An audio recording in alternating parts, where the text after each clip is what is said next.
השילוחים, הטרנספורטים.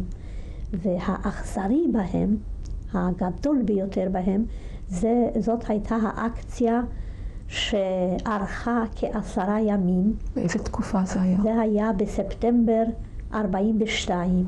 הם תמיד השתדלו לכוון בתקופת חגים של לפגוע באנשים, אבל אז אני חושבת שאפילו המומנט הזה הוסט הצידה בגלל עומק הטרגדיה.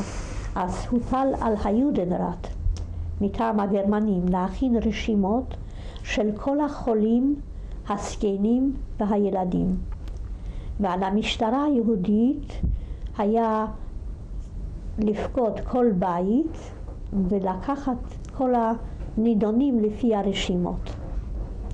ועוצר הוחלט על הגטו, עוצר מוחלט, כולם נצטוו לשבת בבית וחיכינו שיבואו. אז לפני כל בית, חוץ מזה שהקינו למשטרה היהודית שתבוא עם הרשימות, אז לפני כל בית עמדו זקיפים עם נשק דרוך ביד.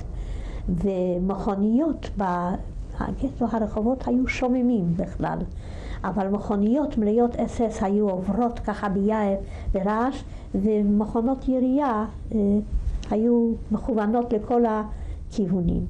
ואנחנו ישבנו בבית ממש בלילה, וליל שימורים זה היה, חיכינו שכל רגע, וסגרנו, היה שם תריס, אז הורדנו את התריס וראינו מבעד חריץ התריס, ראינו מה שהולך. וב5 לפנות בוקר התחלנו לשמוע רעש נוראי, והרעש הזה היה הולך ומתקרב, מתעצם ומתקרב, עד שהפך לזעקה אחת גדולה ומרה. עד מהרה התחלנו לראות את האנשים הצועקים, הם התקרבו ואני מבעד לחלון ביתי ראיתי אותם.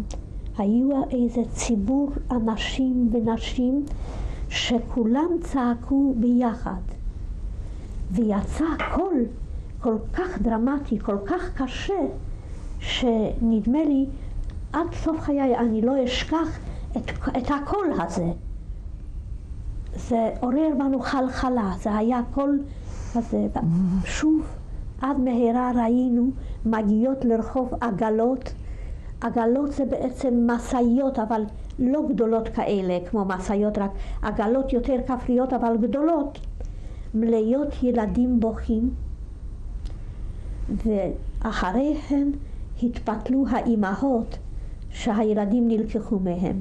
אז הן מחזיקים והשוטרים נאבקים עמם ללכת משם, והילדים בוכים, ועוברת עגלה אחת כזאת, עוברת עגלה שנייה, והכל כאילו ממלא את חללו של העולם. את יודעת, הבכי שלהם, אני לא זוכרת שאני שמעתי קול אמא, רק איזה קול ארטילאי כזה, משהו נורא. אי אפשר לשכוח את זה.